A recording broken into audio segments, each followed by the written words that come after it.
ये जो जगह है जयगढ़ फोर्ट में एकमात्र जगह है जो रानियों के रहने के लिए जगह थी। वैसे ये किला था, महल नहीं था। यहाँ पे पानी, खाना, गोला बारूद और खजाने का बड़ा स्टोर रखते थे। लेकिन अभी कभी अगर युद्ध का काल होता था, राजा युद्ध के लिए कभी लंबे समय के लिए यहाँ से बाहर चले जाते थे या कोई बड़ा अटैक होता था, आमेर महल और ये जयगढ़ फोर्ट दोनों टनल से इंटरकनेक्टेड थे। तो टनल से रानियों को, राजकुमारियों को, रॉयल लेडीज को, किड्स को यहाँ पे लेके आते थे। ये पुरानी साइड में लगा रखे हैं, उस गेट में से दिखाई देगा। जो पुरानी डोलियां हैं, पालकियां हैं, पालकी में बिठा के रानियों को, राजकुमारियों को यहाँ पे लेके आते थे। ये 400 साल पुरानी पालकी है जो सैंडलवुड की बनी है। इसके ऊपर आइवरी का काम किया है और इसके ऊपर भी पेंटिंग है। एक ये पालकी है, एक साइड में पालकी देखो वो वाली। इन पालकियों से सुरंग में से रानियों को, राजकुमारियों को यहाँ पे लेके आते थे, इस लक्ष्मी विलास महल में शिफ्ट करते थे।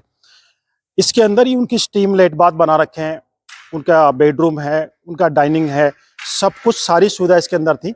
जब युद्ध समय के लिए लंबे समय तक राजा बाहर चले जाते तब ही शिफ्ट करते थे, हमेशा यहाँ पे नहीं रहती थी। और सामने रानी के ऊपर बैठने की जगह है।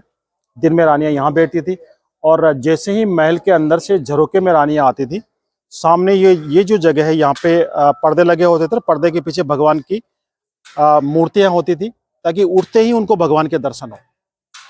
महलों के अंदर से बाहर निकलते कहते हैं कि सबसे पहले अगर भगवान के दर्शन होते हैं तो पूरा दिन अच्छा जाता था। इसलिए महल से बाहर आते ही जैसे झरोके से बाहर की तरफ देखती थी, सामने भगवान की मूर्तियां लगी होती थी और उनके रानी के जगने से पहले पर्दा हटाते थे, रानी का सीधा दर्शन भगवान पे होता था।